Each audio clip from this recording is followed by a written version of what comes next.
Bienvenido al canal Biografías Increíbles. Hoy te presentamos Mahatma Gandhi, entre la verdad y la tormenta. Prólogo. La voz que no gritaba. Hay personajes en la historia cuya influencia no se mide en conquistas ni en discursos encendidos, sino en algo más sutil, la capacidad de movilizar a millones sin levantar la voz. Mohandas Karamchand Gandhi, a quien el mundo conocería como Mahatma, el gran alma, fue uno de esos seres excepcionales. Su vida estuvo marcada por la contradicción. Nació tímido, temeroso y dubitativo, y sin embargo terminó liderando uno de los movimientos sociales más revolucionarios de la humanidad. Pero detrás del mito hay una vida llena de peculiaridades, de fracasos tempranos, de obsesiones personales, de búsquedas espirituales y de anécdotas tan sorprendentes como reveladoras. Esta es la historia de Gandhi, contada desde la mirada humana, íntima y a veces desconocida. Infancia, el silencio como refugio. Mohandas Karamchand Gandhi nació el 2 de octubre de 1869 en Porbandar, una pequeña ciudad costera del oeste de la India. Su familia pertenecía a la casta de los Bania, comerciantes tradicionales, aunque su padre ocupaba un cargo político local. Era un niño delgado, de ojos grandes y curiosos, pero sobre todo extremadamente tímido. Era tan reservado que evitaba hablar en clase y, según él mismo contaría años más tarde, en ocasiones tartamudeaba cuando tenía que expresarse en público. Uno de los datos menos conocidos de su infancia es que Gandhi temía a los fantasmas. Creía que los espíritus rondaban la casa por las noches y dormía aferrado a la luz. Irónicamente, esa aversión profunda al miedo sería el motor de una vida dedicada a desafiarlo todo: imperios, tradiciones y hasta sus propios demonios internos. La figura de su madre, Putlibai, marcada por una espiritualidad silenciosa, sería fundamental. Ella practicaba largos ayunos que Mohandas observaba con asombro. La disciplina, la frugalidad y el autocontrol fueron semillas sembradas muy temprano en el niño que un día inspiraría al mundo entero. Matrimonio a los 13 años. En una decisión que hoy sorprendería al mundo moderno, Gandhi fue casado a los 13 años con Kasturba, de su misma edad. Este episodio, más que una curiosidad cultural, marcó profundamente su vida. Él mismo admitiría que durante los primeros años no fue un marido ejemplar. Era celoso, posesivo e incluso controlador. Más adelante, lleno de arrepentimiento, contaría que la lujuria fue una sombra larga en su juventud. Lo que pocos saben es que esa turbulencia emocional de adolescente moldeó la decisión que tomaría años después, el voto de celibato, conocido como Brahmacharya, que adoptó a los 36 años, una elección que transformó su vida personal y que todavía provoca debates entre historiadores. Camino a Londres, un vegetariano accidental. En 1888, a los 18 años, Gandhi viajó a Londres para estudiar Derecho. Antes de partir, hizo una promesa solemne a su madre: no comer carne, no beber alcohol y no tener relaciones con mujeres. Lejos de su hogar, el joven cumplió esa promesa casi con una devoción ritual. Un detalle curioso es que Gandhi descubrió el vegetarianismo de verdad en Inglaterra, no en la India. En su país, la carne simplemente no formaba parte de su cultura familiar, pero en Londres se convirtió en un vegetariano por convicción ideológica. Incluso se unió a la Sociedad Vegetariana de Londres, donde comenzó a escribir artículos y a hablar en público, superando poco a poco la timidez que lo había acompañado toda su vida. Fue también en Londres donde leyó, con pasión casi obsesiva, obras de Tolstoy, el Bhagavad Gita y textos teosóficos. Las ideas de la no violencia, la autocontención y la verdad como camino empezaron a gestarse en esa etapa. Sudáfrica, el hombre que despertó en un vagón. El momento decisivo de la vida de Gandhi llegó en 1893, cuando aceptó un trabajo legal en Sudáfrica. Allí, el joven abogado experimentó por primera vez la crudeza del racismo institucional. La escena es famosa. Gandhi, con billete de primera clase en mano, fue expulsado de un vagón reservado para personas blancas durante una noche helada en la estación de Pietermaritzburg. Lo que no es tan conocido es que ese no fue el único episodio. Otro día fue obligado a quitarse el turbante en un tribunal y en otra ocasión golpeado por un conductor de carro por negarse a sentarse en el lugar destinado a los indios. La acumulación de humillaciones forjó el carácter que la historia recordaría.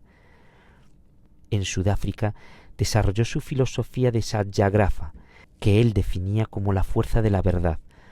Nacieron sus primeras campañas de resistencia civil, sus primeros seguidores y su identidad como líder moral. También fundó Tolstoy Farm, una comunidad autosuficiente inspirada en los ideales del escritor ruso.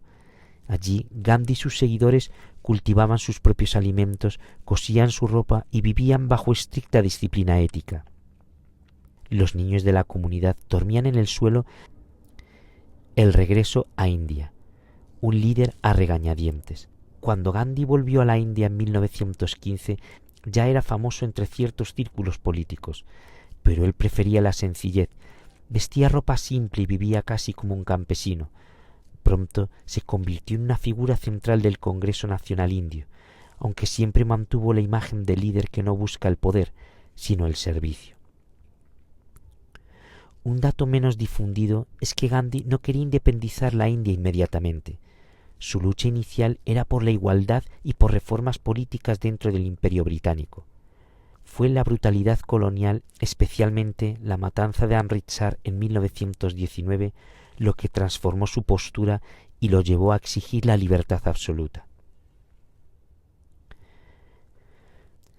La revolución más silenciosa, el boicot, la rueca y la sal. Las campañas que lideró Gandhi eran tan simples como poderosas. Pedía a los indios que hilaran su propia ropa en una rueca manual, el charká, como símbolo de autosuficiencia. Algunos lo consideraban un gesto ingenuo, pero el impacto económico y psicológico fue devastador para el Imperio Británico. La Marcha de la Sal, quizá su acción más icónica, no fue solo una protesta como un impuesto absurdo. También fue un acto de desobediencia calculado, una puesta en escena impecable. La caminata de 380 kilómetros hasta el mar movilizó a millones. Lo que pocos saben es que Gandhi ensayó previamente la ruta, planificando cada parada y cada encuentro para maximizar el simbolismo del gesto. También fue detenido y encarcelado numerosas veces. Durante sus prisiones escribió cartas, meditó y llevó dietas estrictas. En una de sus celdas improvisó pesas con piedras para mantenerse en forma. Gandhi y la ciencia del ayuno. Uno de los aspectos más peculiares de Gandhi fue su uso del ayuno como herramienta política. Para él, abstenerse de comer no era una forma de chantaje, sino un acto de purificación moral. Sin embargo, algunas posiciones resultan incluso hoy desconcertantes. Por ejemplo, ayunaba para resolver conflictos internos del movimiento, exigiendo unidad. Creía que el ayuno tenía un poder transformador sobre los enemigos. Registraba meticulosamente sus estados físicos y mentales durante cada ayuno. Uno de sus ayunos más controvertidos ocurrió en 1947, cuando se negó a comer para detener la violencia entre hindúes y musulmanes. Sorprendentemente, su decisión logró algo que ningún político había conseguido, que los líderes enfrentados firmaran una tregua para salvar la vida de Gandhi. Las contradicciones del Mahatma. Gandhi no fue un santo perfecto, tuvo contradicciones profundas. Sus experimentos con el celibato, en los que dormía junto a mujeres jóvenes, incluía a su sobrina nieta para probar su autocontrol, generaron polémica incluso en su tiempo. fue extremadamente estricto con sus hijos, especialmente con Harilal, quien terminó convertido al Islam y luchando con problemas de alcoholismo. Predicaba la igualdad, pero durante algún tiempo defendió la idea de que las castas tenían un papel social, posición que más tarde matizó. Gandhi es más interesante cuando aceptamos que fue complejo, humano y en constante evolución. Hacia la independencia, el precio del sueño. En 1947, la India finalmente obtuvo su independencia, pero la alegría fue sombría.